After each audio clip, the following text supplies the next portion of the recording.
I am really excited because you're finally at the point where you can write a useful program.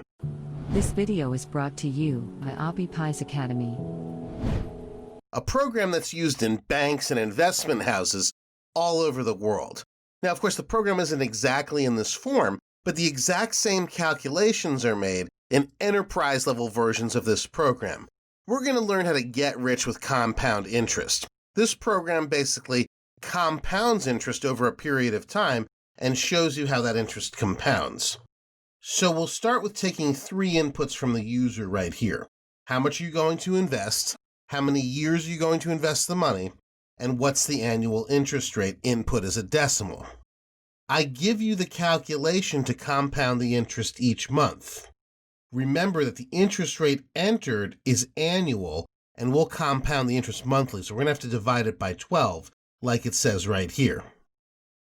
You're going to use a while loop to loop through all the months over the life of the investment. So you're going to have to figure out that loop, and then you want to output this type of result that shows the interest earned each month and the new total for the money. So here in this example, invested $25,000 for 2 years at a 0.295 or a 2.95% interest rate, which is pretty good as I record this. So it shows the results month by month.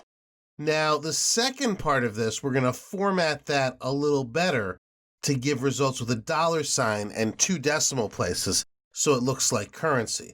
So we talk a little bit about those values. So here's how the program works. Let's go ahead and run it. Python compound interest. So how much are we going to invest? Let's say $18,000. How many years are we going to invest the money? Let's say 12. And let's say an interest rate of 2.5%, 0.025. So it's going to give us the interest we earn each month and a month-by-month breakdown of the interest earned. So you can see at the end that $18,000 has turned into $24,289. So this is the result that you're looking for. And as you can see, you're about to write a program that's pretty darn useful. Good luck.